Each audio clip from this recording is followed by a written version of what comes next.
Overthinking doesn't have a medical definition, but millions of people experience it every night. It's 2 a.m. Your body is exhausted, but your mind is running at full speed. Right as you're about to fall asleep, an ordinary conversation from hours earlier suddenly pops into your head. You replay it from start to finish. You dissect every word, every tone of voice, and then start beating yourself up over it. I should have said that instead, you keep thinking. And without even realizing it, you've rehearsed dozens of scenarios in your head that will probably never happen. The strange part is, you're fully aware that you're overthinking. You know it's irrational, but you just can't make yourself stop. It's like you have 50 tabs open in your head, all shouting at once. The people around you look at you and give that same tired advice. Just stop thinking about it. Relax. But the truth is, a mind with no off switch is both a gift and a merciless burden. More often than not, overthinkers are the smartest, most sensitive, and most emotionally perceptive people, the ones best able to read others' feelings. So if this really is a gift, why does it wear you down so much? The line between sharp awareness and self-consuming exhaustion is much thinner than you'd think. Today we'll look at what's actually happening inside an overthinking mind and how you can take back control of this cycle. To actually deal with a problem, you first have to call it by its right name. Psychology doesn't just call this overthinking. There's a much more precise clinical term for it: maladaptive rumination. This term describes the mind getting stuck in the same thought loop, especially when facing uncertainty. Past events you can no longer change, or complicated social situations.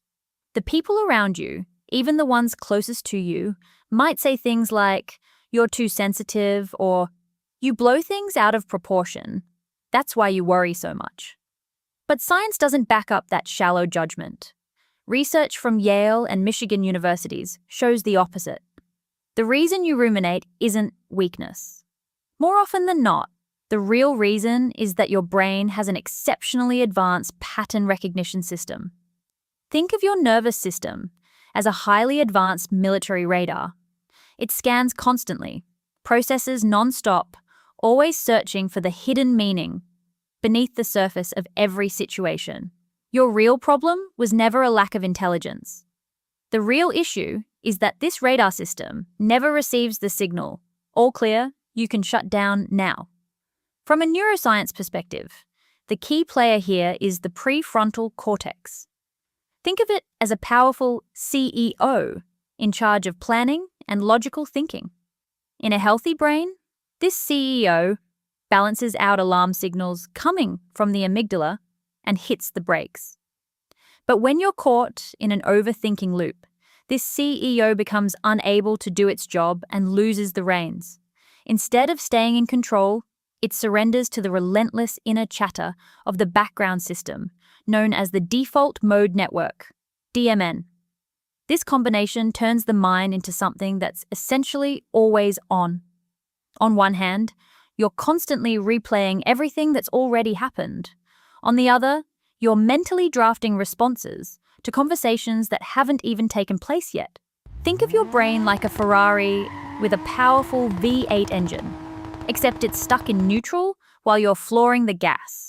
The engine roars, the tires spin, fuel burns away, but the car doesn't move an inch. That exhaustion you feel is exactly this: the cost of an engine running at high revs non-stop. So here's the real question. Why does an intelligent mind put itself through something so exhausting? What's both fascinating and a little heartbreaking is this. Psychology shows that this pattern usually doesn't just appear out of nowhere in adulthood. For most overthinkers, the roots of this habit trace back to childhood or adolescence.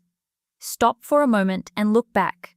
Did you grow up in an environment where outcomes always felt unpredictable?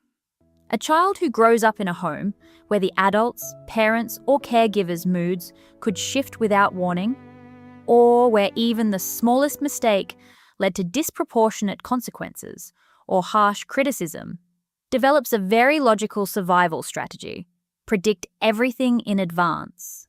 If you could tell whether a parent was angry just from the sound of their footsteps, if you could catch every possible mistake in your homework before getting scolded, if you could read a disapproving look before it even fully formed, maybe that's how you kept yourself safe. Seen this way, your overthinking was never a character flaw. It's a form of adaptation. It's the natural result of a highly sensitive, sharp nervous system that's spent years being trained to do exactly this: scan for danger to keep you alive and safe. Your brain isn't working against you. It's just trying to protect you. A little too zealously. Now let's pause here to clarify an important distinction. Not all overthinking looks the same. In psychoanalysis and cognitive psychology, overthinking is generally divided into two quite different categories. Understanding which one you're in is the first key to finding your way out of this maze. The first is reflective rumination. This is when your mind turns inward to understand itself better, to process complex emotions, and to reshape how it perceives the world. For example, after an argument with your partner, you sit down and ask yourself, why did I react so strongly? What was it in what they said that touched an old wound? How can I communicate better next time? Kept in balance, reflective rumination is actually a kind of superpower. It's the source of high emotional intelligence, sharp self-awareness, and deep empathy.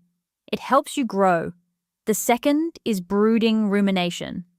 This is the real silent killer that slowly wears your life down. Unlike reflective thinking, which moves toward resolution, brooding is entirely passive. You get stuck on the problem, drowning yourself in regret and unanswered questions. You replay the same argument hundreds of times, not to learn from it, but just to relive that frustration, or to punish yourself for not coming up with a cooler comeback in the moment. This is where overthinking starts sending you the bill. You pay for it with your sleep quality. You pay for it with what's called analysis paralysis. Standing at a crossroads, overanalyzing every possible risk so thoroughly that you freeze completely and can't make any decision at all. You pay for it with social anxiety because you're constantly afraid of saying the wrong thing, of being judged, of every glance directed your way. But here's where the real trap lies. You don't stay in just one state. Most of us, without even realizing it, shift back and forth between the two. A perfectly healthy moment of reflection can quietly morph into a brooding spiral without you noticing. This shift is so smooth and sneaky that you don't even realize when you've crossed the line. Why does this happen? Because while you're thinking, it feels like you're doing something productive. Your mind is running at full capacity, your neurons firing nonstop. Cognitive psychology calls this the illusion of mental progress. Your mind makes you feel like you're solving a difficult problem, but in reality, you're just running on a treadmill, burning tons of energy, sweating buckets, but not moving an inch in real life. Now let me share a neuroscience fact that might give you chills. Do you know why you can't just force yourself to stop thinking? Why it bothers you so much when someone puts a hand on your shoulder and gives that classic advice? Hey, just stop thinking about it, relax. It's not that they're wrong. It's that they're asking for something unrealistic. The truth is, your brain is driven by dopamine. Dopamine is usually known as the reward or feel-good chemical. But here's something most people don't realize. Your brain releases small amounts of dopamine during the process of problem solving, even when those problems are entirely imaginary. So every time you replay a scenario in your head, analyze every angle of a possible risk, or construct a sharp comeback to your boss in your imagination, your brain is actually rewarding itself. It releases small doses of dopamine just for the act of thinking itself, regardless of whether it leads to any real-world outcome. As long as you keep thinking, your brain feels good. This mechanism turns overthinking into an addiction cycle that's not all that different from mindlessly scrolling social media. The more you think, the more of this chemical reward you get. And the more you feel the urge to keep thinking in order to maintain that false sense of security. This is exactly why telling yourself, just stop thinking, isn't, scientifically speaking, realistic at all. You can't fight willpower against a system with such a powerful chemical incentive to keep the habit going. So how do we get out of this prison? Trying to force someone who overthinks to just stop thinking is like telling someone with motion sickness to just stop feeling nauseous. It doesn't work. The world's leading therapists who work with people struggling with chronic overthinking don't waste their time trying to silence thoughts. The real goal of therapy is to help you change your relationship with those thoughts. To do this, I want you to start practicing 2 core techniques drawn from acceptance and commitment therapy, ACT, and somatic experiencing. The first technique, cognitive diffusion. Imagine your anxious thoughts as a VR headset strapped tightly over your eyes. While you're wearing it, you believe the catastrophe playing out inside is real. You fuse with your thoughts. Cognitive diffusion means taking off that headset, holding it in your hand, and recognizing, oh, this is just a video playing. It's not my real life. In practice, this is about adjusting your inner language. Instead of getting swept up in a label like, I'm a total failure, you step back, create a little mental space, and tell yourself, I'm having a thought that I'm a failure. Notice the huge difference? By adding, I'm having a thought, you instantly separate yourself from that toxic stream of thinking. You strip it of its absolute power. You're no longer a victim being swept away by the current. You've stepped onto the shore, watching the current flow by.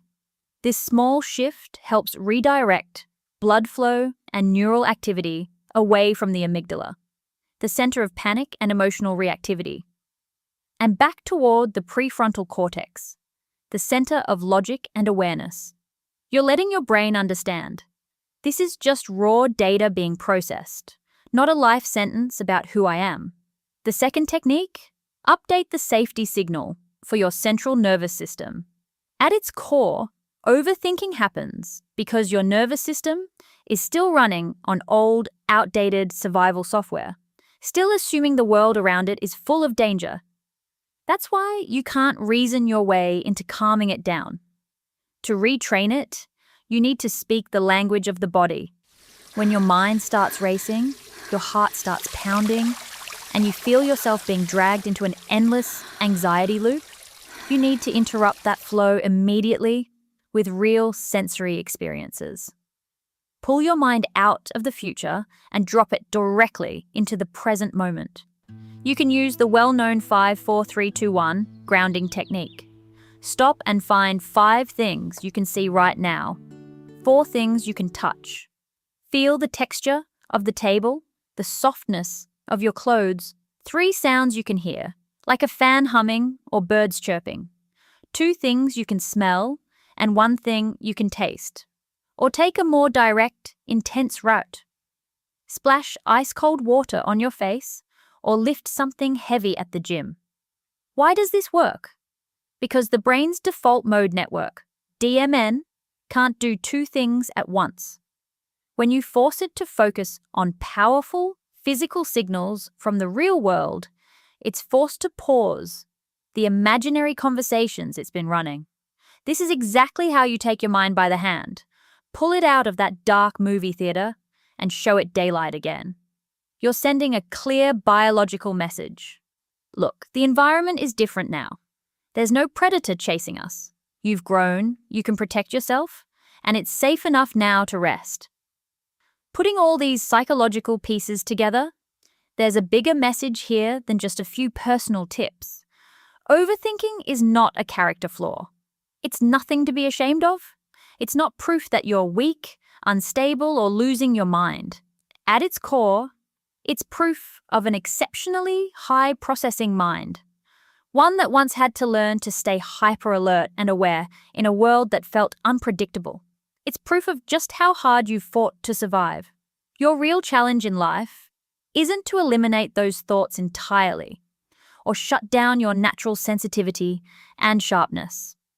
The real challenge is learning to become a patient, compassionate guide for your own mind. You need to teach that anxious mind that the days of constant danger are over, and that peace is something you truly deserve, without always having to stay on guard. And maybe the most human part of all this is each of us carries cognitive patterns and emotional wounds shaped by experiences we never chose. We didn't choose to get hurt. We didn't choose to feel anxious. Understanding how your mind works isn't a magic wand that fixes everything overnight. But it does strip away the absolute power those dark thoughts seem to hold over you. Once you can name the problem, it's no longer your master. And sometimes understanding yourself at this level is already the most powerful starting point for real healing. So, after untangling all these hidden psychological patterns, where do you find yourself right now? Leaning more toward constructive reflection, or getting pulled into a spiral of brooding? Ready to try the diffusion technique to create some distance between yourself and your thoughts? Feel free to share your story and perspective in the comments. I'm here to read and understand, alongside you. If today's video managed to lift even a small part of that invisible weight, or helped you look at yourself with a little more compassion, go ahead and like it, and share it with a friend or coworker who's quietly fighting their own battles every night. That small act of sharing today could be exactly the lifeline someone needs at just the right moment. I'm Charlotte. Don't forget to turn on notifications so we can keep exploring the darker but fascinating corners of psychology together. Feel seen? You're already one of us. Subscribe? Think too much? You're home.